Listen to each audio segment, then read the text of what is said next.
എൻ്റെ എല്ലാ കൂട്ടുകാർക്കും രമ്യാസ് വേൾഡിലേക്ക് ഒരിക്കൽ കൂടി സ്വാഗതം.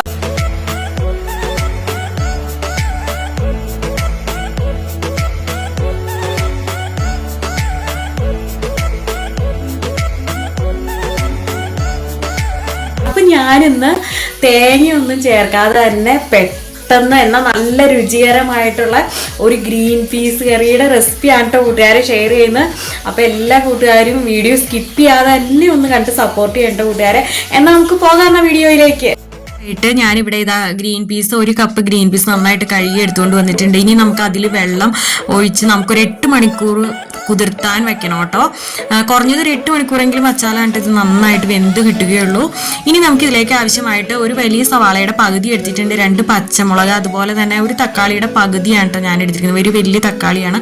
പിന്നെ ഒരു ചെറിയ കഷ്ണം ഇഞ്ചി, 4 അല്ലി വെളുത്തുള്ളി, പിന്നെ ഒരു ക്യാരറ്റിന്റെ പകുതി എടുത്തിട്ടുണ്ട് കേട്ടോ. അപ്പൊ അത് നമുക്ക് ഗ്രീൻ പീസിന്റെ കൂടെ ഇട്ട് വേവിച്ചെടുക്കാം കേട്ടോ.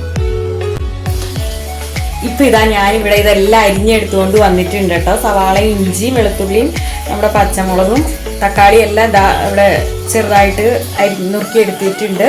ക്യാരറ്റ് നുറുക്കി എടുത്തിട്ടുണ്ട്. ക്യാരറ്റ് നമുക്ക് ഗ്രീൻ പീസ് വേവിക്കണ കൂട്ടത്തിൽ ഇട്ട് കൊടുത്ത് വേവിക്കാം. ബാക്കി ഇതെല്ലാം വഴറ്റിയെടുക്കും. ആദ്യം തന്നെ നമുക്ക് ഈ കറി റെഡിയാക്കാനായിട്ട് ഞാനിവിടെ ഏതാ ഒരു പാൻ അടപ്പത്ത് വെച്ചിട്ടുണ്ട്. അതിലേക്ക് നമ്മൾ സ്വല്പം വെളിച്ചെണ്ണ ചേർത്ത് കൊടുത്തു. ഇനി അതിലേക്ക് നമ്മൾ ആ പകുതി സവാള നുറുക്കിയെടുത്ത് വെച്ചിട്ട് നമുക്കിതിലേക്ക് ചേർത്ത് കൊടുക്കാം. ഇനി ഇതൊന്ന് നമുക്ക് വഴറ്റിയെടുക്കാം കേട്ടോ. ഇനി ഇതിലേക്ക് നമ്മൾ ഇഞ്ചിയും വെളുത്തുള്ളിയും ചെറുതായിട്ട് കട്ട് ചെയ്ത് അതും ചേർത്ത് കൊടുക്കുകയാണ്. ഇനി ഇതും ഒന്ന് വാടി വരട്ടെ. ഇപ്പം ഇതാ നമ്മൾ ഇതിലേക്ക് 2 പച്ചമുളക് നമ്മളൊന്ന് നെടുകെ കീറി ഇട്ട് കൊടുക്കുന്നുണ്ട്. സവാള ഇങ്ങനെ തീരെ ചെറുതായിട്ട് നുറുക്കിയെടുക്കണമെന്നൊന്നും ഇല്ല കേട്ടോ കൂട്ടുകാരെ, കാരണം നമ്മളിതൊന്ന് പേസ്റ്റാക്കി എടുക്കുന്നുണ്ട്. അപ്പം ഇതാ സവാളയെല്ലാം നന്നായിട്ട് മൂത്ത് വന്നപ്പോൾ നമ്മൾ അതിലേക്ക് 1 ടേബിൾ സ്പൂൺ മല്ലിപ്പൊടി, അതുപോലെ തന്നെ മുളക് പൊടിയും ഒരു 1.5 ടേബിൾ സ്പൂൺ, പിന്നെ നമ്മൾ ഒരു നുള്ള് മഞ്ഞൾപ്പൊടിയും ചേർത്തിട്ടുണ്ട്. പിന്നെ ഗരം മസാലയാട്ടോ ഞാൻ ചേർത്ത് കൊടുത്തിരിക്കുന്നത്. അപ്പോൾ കൂട്ടുകാർക്ക് ചിക്കൻ മസാല വേണമെങ്കിൽ ചേർക്കാം കേട്ടോ. ഞാനിപ്പോൾ ഇവിടെ ഗരം മസാലയാണ് ചേർത്തിരിക്കുന്നത്. അത് നന്നായിട്ട് മൂത്ത് വരണം കേട്ടോ. പൊടികളുടെ എല്ലാം പച്ചമണം എല്ലാം പോയി നന്നായി മൂത്ത് വരുമ്പോൾ അതിലേക്ക് നമ്മളിതാ ആ തക്കാളി നുറുക്കിയെടുത്ത് വെച്ചിട്ടുണ്ടല്ലോ, ഒരു തക്കാളിയുടെ പകുതി, അത് നമ്മൾ ഇതിലേക്ക് ചേർത്ത് കൊടുക്കുകയാണ്. ഇനി ഇത് നന്നായി വഴന്ന് ആ തക്കാളി എല്ലാം നല്ല സോഫ്റ്റായി വരണം കേട്ടോ. അതുവരെ നമുക്കിതൊന്ന് മൂപ്പിച്ചെടുക്കാം. അപ്പൊ ഇതിവിടെ റെഡി ആയിട്ടുണ്ട്. അപ്പൊ ഇനി ഇത് നമുക്ക് മിക്സിയുടെ ജാറിലേക്ക് ഇട്ട് കൊടുത്ത് നമുക്കിതൊന്ന് അരച്ചെടുത്തുകൊണ്ട് വരാം.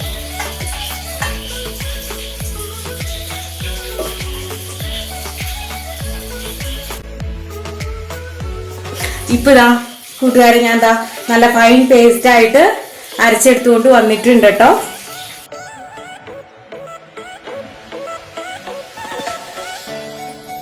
ഇനി ഇത് നമുക്ക് കറി റെഡിയാക്കാനായിട്ട് ആ കുക്കർ ഞാനിവിടെ എടുത്ത് വെച്ചിട്ടുണ്ട്. പ്രഷർ കുക്കറിലേക്ക് നമ്മൾ കുതിർത്ത ഗ്രീൻ പീസ് നമ്മൾ ചേർത്ത് പിന്നെ ക്യാരറ്റ് നുറുക്കി എടുത്തിട്ടുണ്ടായിരുന്നല്ലോ, അത് നമുക്ക് ഇതിലേക്ക് ഇട്ട് കൊടുക്കാം.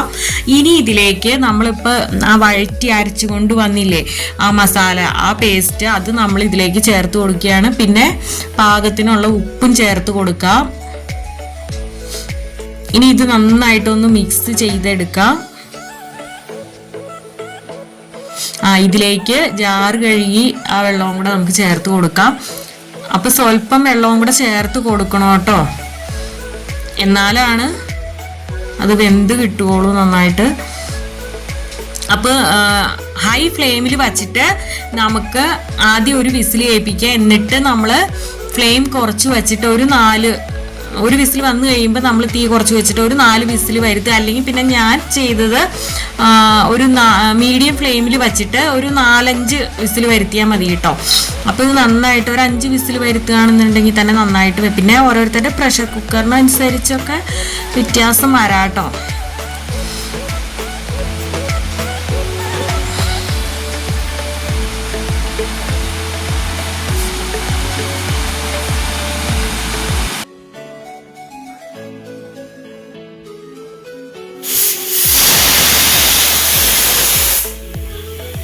അങ്ങനെ ഇതാ നമ്മുടെ കുക്കറിൽ 5 വിസിൽ വന്ന് കഴിഞ്ഞിട്ടുണ്ട് കേട്ടോ. അപ്പൊ ഞാൻ ഇതാ ആവിയെല്ലാം പോയി തണുത്ത് കഴിഞ്ഞപ്പോൾ ഞാനിത് മൺചട്ടിയിലേക്ക് മാറ്റിയിട്ടുണ്ട് കേട്ടോ കൂട്ടുകാരെ. അപ്പൊ കണ്ടില്ലേ ഇതേ നന്നായിട്ട് വെന്ത് വന്നിട്ടുണ്ട് കേട്ടോ കൂട്ടുകാരെ. അപ്പൊ ഇത് തന്നെ മതിയാവും, ഒത്തിരി അങ്ങോട്ട് കണ്ടോ, ഞെക്കി നോക്കുമ്പോ തന്നെ അറിയാലോ, കണ്ടോ നന്നായിട്ട് തന്നെ വെന്തിട്ടുണ്ട്. ഇത് മതി. ഇനി നമുക്ക് ഇതിലേക്ക് ഇത് ജസ്റ്റ് ഒന്ന് തിളച്ച് വരട്ടെ. ഈ സമയത്ത് നമുക്ക് ഗരം മസാലയും ഉപ്പൊക്കെ നോക്കിയിട്ട് കുറവുണ്ടെങ്കിൽ ചേർത്ത് കൊടുക്കാട്ടോ. അപ്പൊ എനിക്കിപ്പോ ഇത് മതി കേട്ടോ, ഗരം മസാല എല്ലാം പാകത്തിനുണ്ട്. അപ്പൊ പിന്നെ ഞാൻ ചേർത്തിട്ടില്ല. ഇനിയിപ്പോ ഇതിലേക്ക് കടുക്, 2 ചെറിയ ഉള്ളി അരിഞ്ഞത്, കറിവേപ്പില, പിന്നെ സ്വല്പം കാശ്മീരി മുളക് പൊടി, ഇത്രയും ഞാൻ താളിച്ച് ഇതിലേക്ക് ചേർത്ത് കൊടുത്തു. കൂട്ടുകാർക്ക് ഈ സമയത്ത് മല്ലിയില ഉണ്ടെങ്കിൽ ചേർത്ത് കൊടുക്കാട്ടോ. അപ്പൊ എൻ്റെ അടുത്ത് ഉണ്ടായിരുന്നില്ല, ഞാൻ കറിവേപ്പില ചേർത്ത് കൊടുത്തത്. മല്ലിയില ചേർത്താൽ നല്ലൊരു ഫ്ലേവർ ആയിരിക്കും ഈ കറിക്ക്. അപ്പൊ എന്ത് എളുപ്പല്ലേ, തേങ്ങയൊന്നും ഇല്ലാതെ തന്നെ എന്നാൽ നല്ല അടിപൊളി കിടിലൻ ടേസ്റ്റിലുള്ള ഗ്രീൻ പീസ് കറിയാണ് ഇത്. നമ്മുടെ അപ്പത്തിന്, ചപ്പാത്തിക്ക്, ഇടിയപ്പത്തിന്, പൂരിക്ക് എല്ലാത്തിനും നല്ല ബെസ്റ്റ് കോമ്പിനേഷൻ ആണ് കേട്ടോ കൂട്ടുകാരെ. അപ്പൊ ഉറപ്പായിട്ട് ഇങ്ങനെ ഉണ്ടാക്കി നോക്കണേ. അപ്പൊ അടുത്തൊരു വീഡിയോ ആയിട്ട് വരുന്നവരെ thanks for watching. Okay, Tata, bye bye.